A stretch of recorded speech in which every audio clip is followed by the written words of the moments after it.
जब सूर्य, चंद्रमा और धरती एक सीध में आ जाते हैं, उस वक्त चंद्रमा की छाया पृथ्वी पर पड़ती है। इसे सूर्य ग्रहण कहा जाता है। यानी धरती से देखते वक्त चंद्रमा एक तरह से सूर्य को थोड़ी देर के लिए ढक लेता है। जैसा कि हम सब जानते हैं, धरती सूर्य के चक्कर काटती है और चंद्रमा धरती के आसपास घूम रहा है। इसलिए हर महीने की अमावस्या को ये स्थिति बनती है जब चंद्रमा सूर्य और धरती के बीच आता है। लेकिन हर बार सूर्य ग्रहण नहीं होता, क्योंकि पृथ्वी और चंद्रमा एक समान तल पर चक्कर नहीं लगाते। चंद्रमा की कक्षा 5 डिग्री पर झुकी होती है। इसलिए हर बार चंद्रमा के बीच में आने पर उसकी छाया धरती पर नहीं पड़ती। ये स्थिति 3 तरह से होती है।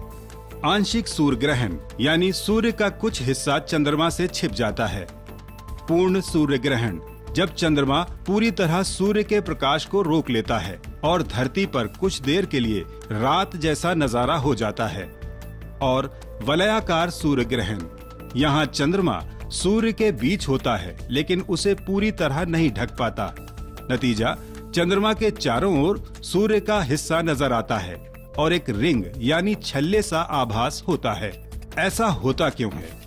तो जब चंद्रमा धरती के परिक्रमा पथ को सूर्य के साथ एक सीध में काटता है, तब चंद्रमा की छाया धरती पर पड़ती है और इस स्थिति में चंद्रमा की घनी छाया में आए धरती के क्षेत्र से पूर्ण सूर्य ग्रहण देखा जाता है।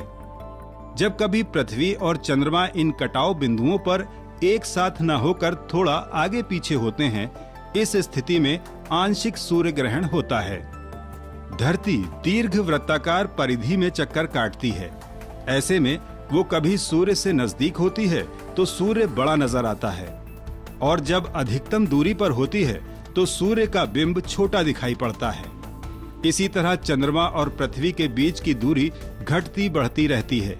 ऐसे में जब चंद्रमा पृथ्वी से अधिकतम दूरी पर हो और पृथ्वी सूर्य के निकटतम, तो एक सीध में आने के बाद भी चंद्रमा पूरी तरह सूर्य को नहीं ढक पाता और सूर्य के बीच नजर आता है। इस स्थिति को वलयाकार सूर्य ग्रहण कहते हैं। एक बात और, चंद्रमा की छाया धरती के सीमित क्षेत्र को ढकती है। इसलिए सूर्य ग्रहण धरती के उसी क्षेत्र में देखा जाता है जिस पर उस समय चंद्रमा की छाया पड़ती है। यही वजह है कि हर बार हर जगह सूर्य ग्रहण नहीं देखा जाता।